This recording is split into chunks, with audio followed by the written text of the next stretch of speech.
വീണ്ടും ജീവിതയാത്രയിലൂടെ എന്ന പ്രോഗ്രാമിലേക്ക് വീണ്ടും ഒരിക്കൽ കൂടി സ്വാഗതം. അതുപോലെ തന്നെ സാറിൻ്റെ കുട്ടിക്കാലത്തെക്കുറിച്ചൊക്കെ ഒരുപാട് കാര്യങ്ങൾ വിവരിച്ചു അല്ലേ? അത് കേട്ടപ്പോൾ സത്യം പറഞ്ഞാൽ മനസ്സിന് ഒരുപാട് വിഷമമുണ്ടായി. നമ്മൾ അതിൻ്റെ വിഷ്വൽ പോലും നമ്മുടെ മനസ്സിലേക്ക് കൊണ്ടെത്തിക്കാൻ സാറിൻ്റെ ആ വാക്കുകളിലൂടെ സാധിച്ചു എന്നുള്ളത് അതെന്തുകൊണ്ട് സംഭവിക്കുന്നു പറഞ്ഞാൽ അത് തൊട്ടറിഞ്ഞ അനുഭവങ്ങളാണ്. അത് മനസ്സിൻ്റെ ആ കോണിൽ അത്രയും സ്ഥാനം പിടിച്ചിരിക്കുന്നു എന്നുള്ളതാണ് എൻ്റെ വ്യക്തത.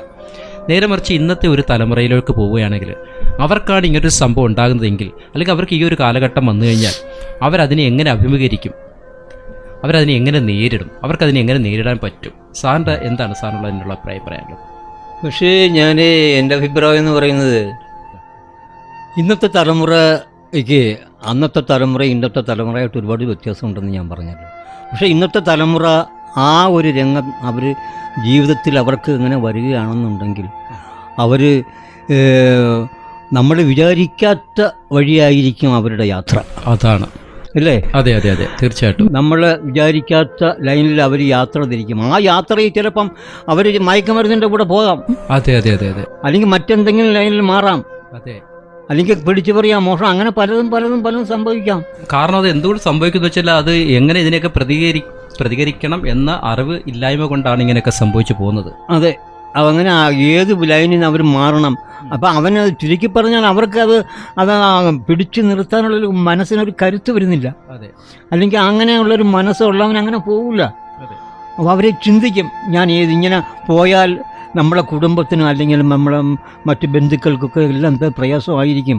ഇന്നത്തെ തലമുറ അത് ചിന്തിക്കത്തില്ല. അഥവാ അവൻ അങ്ങനെ വന്നാലും അവൻ പിന്നെ അവസാനം കാണുന്നത് ചിലപ്പം വല്ല പറഞ്ഞ ഒരു മുഴം കയറായിരിക്കും.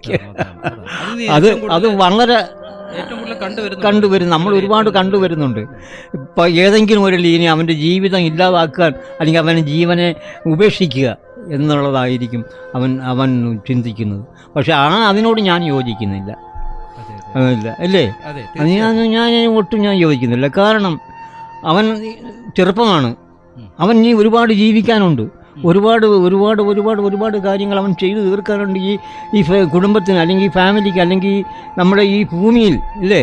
അവനെ ഒരു ജന്മം കൊടുത്ത് ദൈവം അയക്കുന്ന അവനെ കൊണ്ട് പല കാര്യങ്ങളും സാധിപ്പിക്കാനാണ്.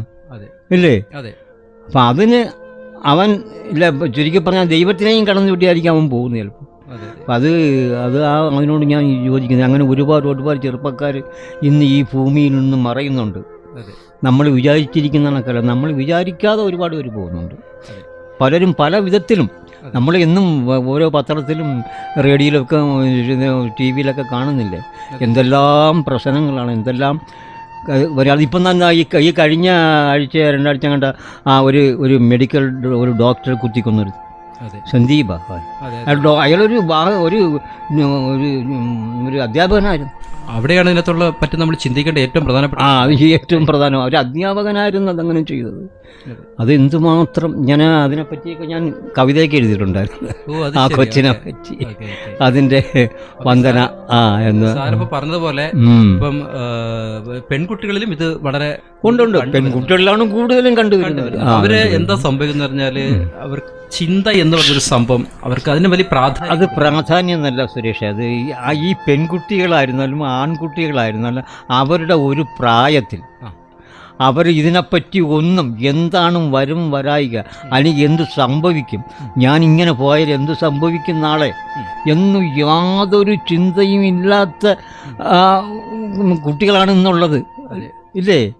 അവരുടെ ജീവിതം തന്നെ അവർ നോക്കുന്നില്ല. അത് വളരെ ദുഃഖകരമായ നമ്മളെ സംബന്ധിച്ചിടത്തോളം വളരെ ദുഃഖകരമായ ഒരു സംഭവമാണ് ഈ കുട്ടികളെ പോക്ക്. ഇല്ലേ? അധ്യാപകരും വിദ്യാർത്ഥികളും, ഇന്നത്തെ സ്കൂളിൽ തന്നെ അധ്യാപകരും വിദ്യാർത്ഥികളും പല തട്ടിലായിട്ട് നിൽക്കുന്നത് കണ്ടിട്ടുണ്ട്. പക്ഷേ അന്നൊക്കെ ഞങ്ങളൊക്കെ പഠിക്കുന്ന കാലത്ത് അധ്യാപകരെന്ന് പറഞ്ഞാൽ ഞങ്ങൾ തൊഴുതുകൊണ്ട് നടക്കും. അന്ന് ഈ +1 +2 ഒന്നല്ല, എന്തൊരു ഫ്രീ ഡിഗ്രി അങ്ങനെ. അതാണ് അന്നത്തെ അധ്യാപകരെ കണ്ടാലും നമ്മൾ ഇന്നും അധ്യാപകർ എന്നെ ബഹുമാനമാണ്. അധ്യാപകർ ഞാനും കൂടെ ഒരുമിച്ച് പെൻഷൻ വാങ്ങിക്കുന്നുണ്ട്. ഇപ്പം എന്നെ പഠിപ്പിച്ച അധ്യാപകരും ഞാനും ഒരുമിച്ച് പെൻഷൻ വാങ്ങിക്കും. അപ്പം ഞങ്ങൾ എന്നെ കണ്ടാലും അല്ലെങ്കിൽ ഞാൻ അവരെ കണ്ടാലും അത്ര സ്നേഹവും ബഹുമാനമാണ് അന്നത്തെ ആൾക്കാർക്കും. കാരണം എന്ന് വെച്ചാൽ അന്നത്തെ ആ അധ്യാപക ഗുരുശിഷ്യ ബന്ധം, ആ ബന്ധം എന്ന് പറഞ്ഞാൽ അതിനപ്പുറം വേറെ ബന്ധം ഇല്ല. ഇന്നതല്ല. ഇന്ന് അധ്യാപകനും വിദ്യാർത്ഥിയും കൂടെ വേണമെങ്കിൽ ഒരു ടേബിളിൽ ഇരുന്ന് മദ്യപിക്കുന്ന ആ കാലഘട്ടത്തിലേക്ക് എത്തിയിരിക്കുകയാണ്. ആ കാലഘട്ടത്തിലേക്ക് സംഭവിക്കുന്നത് നമുക്ക് ചിന്തിക്കേണ്ട ഒരു കാര്യം തന്നെയാണല്ലേ? അതെ, ചിന്തിക്കേണ്ടുന്ന കാര്യം തന്നെ. അങ്ങനെ എനിക്ക് തോന്നുന്നു നമ്മളിപ്പം എത്രയോ ദുരന്തങ്ങൾ ഇപ്പം നമ്മളെല്ലാം അനുഭവിച്ചു കഴിഞ്ഞു. പ്രളയം, അതുപോലെ തന്നെ കോവിഡ്, ഒരുപാട് ദുരന്തങ്ങൾ ഇതിനെയൊക്കെ നമുക്ക് അഭിമുഖീകരിക്കാൻ പറ്റി. അത് മറ്റുള്ള പലരുടെയും ആശ്രയം കൊണ്ട് മാറ്റുമ്പോൾ നമുക്ക് നമുക്ക് ആരും നമ്മൾ ആശ്രയിക്കാനില്ല എങ്കിൽ നമ്മുടെയൊക്കെ അവസ്ഥ എന്താ? അതൊക്കെ ഒരു വലിയ ചോദ്യങ്ങളാണ്. ഒരുപാട് ഞാനിപ്പം പറഞ്ഞാൽ എനിക്ക് ഒരുപാട് കാര്യങ്ങളുണ്ട്, പക്ഷേ എല്ലാം മറന്നു പോകുന്നു. ഇപ്പം എൻ്റെ ഓർമ്മയിലുള്ള ചില കാര്യങ്ങൾ മാത്രമാണ് ഞാനിപ്പോൾ ഇവിടെ നമ്മളെ ഈ ഓഡിയൻസിനടുത്ത് ഞാൻ അവതരിപ്പിച്ചത്. അതുപോലെ ഞാൻ പെൻഷനായതിനു ശേഷം പിന്നെ ഒരു ചെറിയൊരു കച്ചവടം തുടങ്ങി. അത് മുഴുവിപ്പിക്കാൻ പറ്റില്ല, കുറച്ച് നാൾ അങ്ങനെയായി. അങ്ങനെ ഇരുന്നപ്പോഴാണ് എൻ്റെ ഇപ്പോൾ ഈ അടുത്ത ഒരു 10-20 വർഷമായി എൻ്റെ ഒരു മോളെ ഇവിടെ പ്രാക്കുളത്ത് കാഞ്ഞാപ്പള്ളി എന്ന് പറഞ്ഞ സ്ഥലത്ത് വിവാഹം കഴിച്ചു കൊണ്ടുവന്നത്. അദ്ദേഹം കൊണ്ടുവന്ന അദ്ദേഹം ഗൾഫിലാണ്. അതുകൊണ്ട് മോളെ ഒരു സഹായത്തിന് വേണ്ടി ഞാൻ ഒരു 10-18-20 വർഷമായിട്ട് ഇപ്പോൾ ഇവിടെ ഈ പ്രാക്കുളത്ത് ഇവിടെ താമസിക്കുകയാണ്. പിന്നെ ഞാനൊരു ഭാഗവത പാരായണം ചെയ്യുന്ന ആളാണ്, പുരാണ പാരായണം ചെയ്യുന്ന ആളാണ്. എല്ലാം ഉണ്ട്. ഇവിടെ അമ്പലത്തിലൊക്കെ ഞാൻ പുരാണ പാരായണമൊക്കെ ചെയ്യും, കവിത എഴുതും, ഇങ്ങനെ പല കാര്യങ്ങൾ. അങ്ങനെ പിന്നെ ഇപ്പോഴത്തെ ജീവിതമൊക്കെ എങ്ങനെ പോകുന്നു? ഇപ്പോൾ വളരെ ഹാപ്പിയാണോ? വളരെ ഹാപ്പിയാണെന്ന് പറയാനൊക്കത്തില്ല, എന്നാലും കുഴപ്പമില്ല. പെൻഷനൊക്കെ കിട്ടുന്നുണ്ട്, നമുക്ക് സമയത്തിനൊക്കെ കിട്ടുന്നുണ്ട്. അതൊക്കെ വാങ്ങിച്ച് അതൊക്കെ വാങ്ങിച്ച് കുടുംബത്തിൽ ഞങ്ങളിപ്പോൾ ഇവിടെ ഞാനും വൈഫുമായിട്ട് ഇവിടെ ഒരു മോളെ കൂടെ ആണെങ്കിൽ ഞാൻ വൈഫും കൂടെ നാട്ടിൽ, വൈഫും ഈ ഹോമിയോ ഡിപ്പാർട്ട്മെൻറ്റ് ജോലി ചെയ്ത ഒരാളാണ്. അപ്പോൾ അവർക്ക് കുറച്ച് പെൻഷൻ കിട്ടും. അപ്പോൾ ഞങ്ങൾ രണ്ടും കൂടെ ഒരു വീടൊക്കെ വാടകയ്ക്ക് എടുത്ത് താമസിക്കുകയാണ് സ്വസ്ഥമായിട്ട്. അതാണ് സാർ നമ്മൾ പണ്ട് അത്രയും ബുദ്ധിമുട്ടുകളും കഷ്ടപ്പെട്ടുകളും അനുഭവിച്ചതിൻ്റെ ഒരു ദൈവം, അതിന് ആ ദൈവത്തിനോട് ഞാൻ ആയിരം നന്ദി പറയുകയാണ്. അങ്ങനെ ഒരു വഴി ഇല്ലായിരുന്നുണ്ടെങ്കിൽ നമുക്ക് ഒരു രക്ഷയില്ല, നമ്മൾ തീർന്നു നമ്മളെ ജീവിതം. പക്ഷേ ദൈവത്തിനോട് ഞാൻ ആയിരം എപ്പോഴും ഉറങ്ങുമ്പോഴും ഉണരുമ്പോഴും എല്ലാം ഞാൻ എൻ്റെ ഭഗവാനോട്, എൻ്റെ ദൈവത്തിനോട് ഞാൻ കൈകൂപ്പിയാണ്. ദൈവമേ, എനിക്ക് ഈ വഴി തന്ന അങ്ങ് എന്നെ എന്തോ എനിക്ക് അത്രത്തോളം അതൊരു സത്യപരമായ ഒരു സത്യമാണ്. ദൈവം കാര്യമാണ്. ഒരു ദുഃഖം അനുഭവിച്ചവർക്ക് നല്ലൊരു സുഖം അവരെ കാത്തിരിക്കുന്നു. അതുപോലെ സുഖിച്ച് വരുന്നവർക്ക് ഒരു ദുഃഖവും കാത്തിരിക്കുന്നു. ഒരു കുന്നിനൊരു കുഴി കാണുമെന്നുള്ളത്. അതെ. അപ്പം സത്യം പറഞ്ഞാല് ഇതിൽ പെട്ടുപോകുന്ന ആരാണെന്ന് വെച്ച് കഴിഞ്ഞാൽ സുഖിച്ച് ജീവിച്ചിട്ട് ദുഃഖത്തിലേക്ക് വരുന്നവരാണ്. വളരെ അത് നമുക്ക് ഭയങ്കര ഒരു പൈശാചികമായ ഒരു അവസ്ഥയായിരിക്കും എന്ന് എനിക്ക് തോന്നുന്നു. മോനുണ്ട്, മോൻ പുത്തംകുളത്ത് തന്നെ താമസിക്കുകയാണ് വൈഫുമായിട്ട്. അങ്ങനെ ഇങ്ങനിപ്പം പോകുന്നു. പിന്നെ ഇവിടെ ഇങ്ങനെ ഓരോരോ കവിതകളുമായിട്ട് ഇപ്പം എങ്ങനെയുണ്ട് പഴയ ജീവിതത്തിലേക്ക് ഒന്ന് തിരിഞ്ഞു നോക്കുമ്പോൾ? തിരിഞ്ഞു നോക്കുമ്പം പിന്നെ ബാല്യകാലമൊക്കെ എനിക്ക് സന്തോഷമായിട്ടൊക്കെ തോന്നുന്നുണ്ട്. ഇപ്പൊ തോന്നുന്നുണ്ട്. അത് എന്തുകൊണ്ടാണെന്ന് ഞാൻ പറയട്ടെ. എന്റെ ഒരു കൊച്ചു ഒന്നുകൂടെ പോയാലോ എന്നൊരു കാരണം അത് എന്തുകൊണ്ട് അങ്ങനെ ചിന്തിക്കാൻ പറ്റുന്നു എന്നുള്ളതിന് വെച്ചാൽ അതിന് ഏറ്റവും വലിയ ഉത്തരം എനിക്ക് തോന്നിയതാണ്. കാര്യം ഇപ്പം സാറിനെ എന്തും ചെയ്യാനും എന്തും അഭിമുഖീകരിക്കാനുമുള്ള ഒരു കപ്പാസിറ്റി അപ്പൊ ഇനി ബാക്കിൽ ഇനി എത്ര വലിയ കാര്യങ്ങൾ വന്നു കഴിഞ്ഞാലും സാറിന് അതിനെ നേരിടാനുള്ള ഒരു പവർ ആയിട്ടുണ്ട്. നമുക്ക് അതുകൊണ്ടാണ് ഇനി പഴയ കാലം ഇനി ഒന്നുകൂടെ വന്നാലും ഞാൻ നന്നായിട്ട് ചെയ്യും, അല്ലെങ്കിൽ നന്നായിട്ട് ഞാൻ അതിനെ അഭിമുഖീകരിക്കും എന്ന് പറയാൻ പറ്റുന്നത് കൊണ്ട് മാത്രമാണ്. ചെറിയ ഒരുപാട് നമുക്ക് പെൻഷനൊന്നുമില്ല, കുറച്ച് എമൗണ്ട് കിട്ടുന്നുണ്ട്. അതുകൊണ്ട് ഞാൻ വളരെ തൃപ്തനാണ്, സന്തോഷവാനാണ്. അതെ, ഈ ഒരു സുഖമാണല്ലോ നമുക്ക്. അതെ, അങ്ങനെ അങ്ങ് പോയാൽ മതി, ഇങ്ങനെ അങ്ങ് തീരട്ടെ എന്ന് തീരണേ എന്ന് ഞാൻ ആഗ്രഹിക്കുകയാണ്, മറ്റൊരു കുഴപ്പമില്ലാതെ. അപ്പോൾ എനിക്ക് വാസ്തവം പറഞ്ഞാൽ ഈ പിള്ളേർ നമ്മളെ കൊച്ചുമക്കളായിരുന്നു, അവരെയൊക്കെ എന്തോ അതൊരു വല്ലാത്തൊരു സ്നേഹത്തിൽ അങ്ങ് പോവുകയാണ്. ഇതുവരെ ഒരു പ്രശ്നമില്ല, ഒരു കുഴപ്പമില്ല. ചില കുടുംബങ്ങളിൽ ആദ്യ അവസരം വരെ അവർക്ക് ദുഃഖം തന്നെയായിരുന്നു. ദുഃഖം തന്നെയാണ് അല്ലേ? അതെ. പക്ഷെ മറ്റു ചില കുടുംബങ്ങൾ നോക്കുമ്പോൾ അങ്ങനെ ഒരിക്കലും ജീവിത അവസാനം വരെ സുഖിച്ച് ജീവിച്ചവരാണ് കുറവാണെന്നാണ് എൻ്റെ ഒരു നിഗമനമല്ല, എൻ്റെ ഒരു സാധാരണ കണ്ടുവരുന്നൊരു കാര്യം അതാണ്. അപ്പോൾ ജീവിതത്തിൽ സുഖം വേണം, ദുഃഖം വേണം അല്ലേ? ആദ്യമേ നമുക്ക് ദുഃഖമാണ് കിട്ടുന്നതെങ്കിൽ അത്രയും സന്തോഷം. സന്തോഷം. ആദ്യമേ സുഖമാണ് കിട്ടുന്നതെങ്കിൽ നമുക്ക് ആ സുഖത്തിനും ഒരു സന്തോഷം കുറവായിരിക്കും. അതെ, അത് തന്നെ, അത്തരത്തിലുള്ള നമുക്ക് ആ ഒരു ഇത് കാണും. പക്ഷേ നമ്മൾ വാസ്തവം പറഞ്ഞാൽ പിന്നെ ഒരു കാര്യം മാത്രമാണ് പറയാനുള്ളത്, നമ്മൾ ഒരുപാട് മോഹിക്കരുത്. ഒന്ന് ആശയാണ് ഏറ്റവും വലിയ വില്ലൻ. അവനാണ് വില്ലൻ. ആഗ്രഹമുള്ളവനെ ദുഃഖം വരും. തീർച്ചയായിട്ടും. വളരെ ഒരു കാര്യം ഞാൻ സാർ ആ പോയിന്റ് പറഞ്ഞതിന്റെ പേരിൽ ഞാനൊരു കാര്യം പറയാണ്. കാര്യം ആഗ്രഹമാണ്, നമ്മൾ എല്ലാവരും ചിന്തിക്കേണ്ട ഒരു കാര്യമാണ്. ആഗ്രഹം നല്ലതാണ്, ചിലപ്പം നല്ലതിനെയൊക്കെ കൊണ്ടെത്തിക്കാം. ചിലപ്പോൾ അത് ആ ആഗ്രഹം നടന്നില്ല എങ്കിൽ ഏറ്റവും വലിയ ജീവിതത്തിൽ കണ്ട ഏറ്റവും വലിയ വില്ലൻ അതായിരിക്കും. പിന്നെ ആ ആഗ്രഹ സാധൂകരണത്തിന് വേണ്ടി ചിലപ്പോൾ ഒരുപക്ഷെ നമ്മളൊരു വ്യക്തിയെ കൊല്ലാൻ പോലും നമ്മൾ മടിക്കാതെ വരും. നമുക്ക് ആ കൊല്ലാൻ പറ്റിയില്ല എങ്കിൽ നമ്മുടെ ജീവൻ തന്നെ നമ്മൾ നശിപ്പിക്കാൻ ശ്രമിക്കും. അപ്പൊ ഇത്രയും ഒരു ക്രൂരനാണ് ആഗ്രഹം എന്ന് പറയുന്നത്.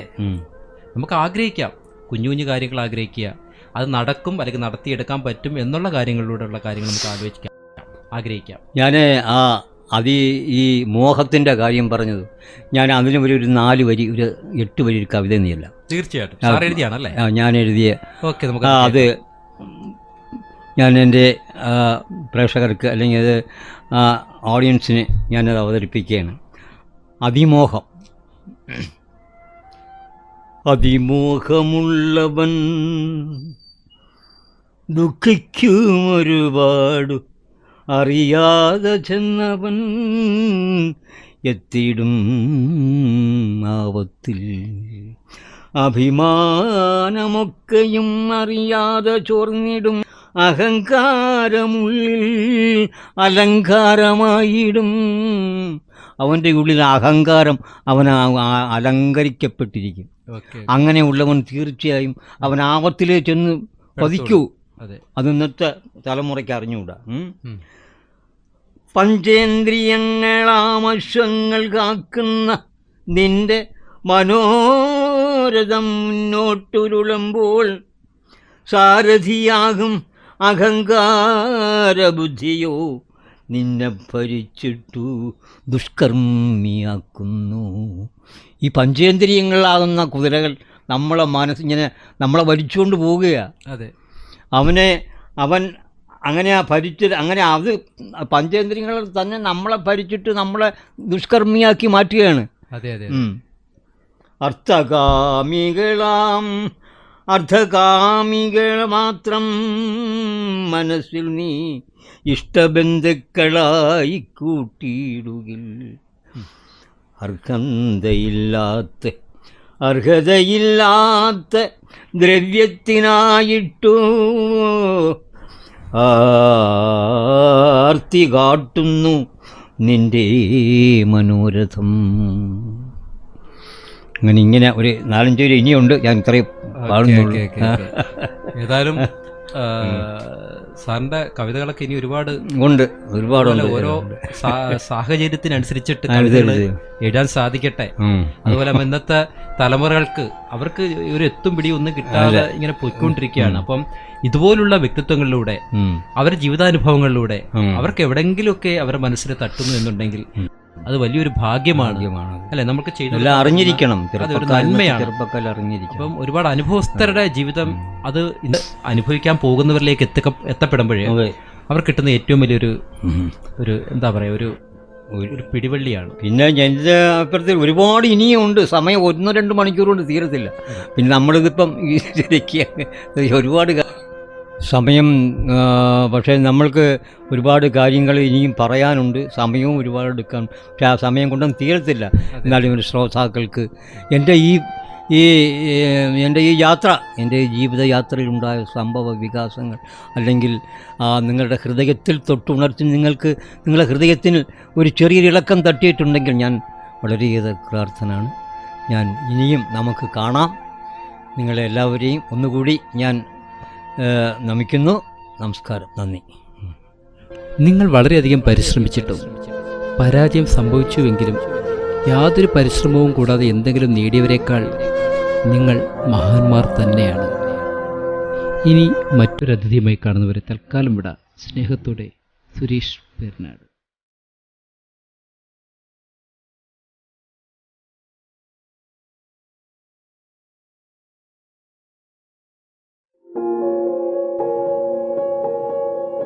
കമ്മ്യൂണിറ്റി റേഡിയോ ബെൻസീറിൽ നിങ്ങൾ ഇതുവരെ കേട്ടത് ജീവിതയാത്രയിലൂടെ. തയ്യാറാക്കി അവതരിപ്പിച്ചത് സുരേഷ് പെരിനാട്.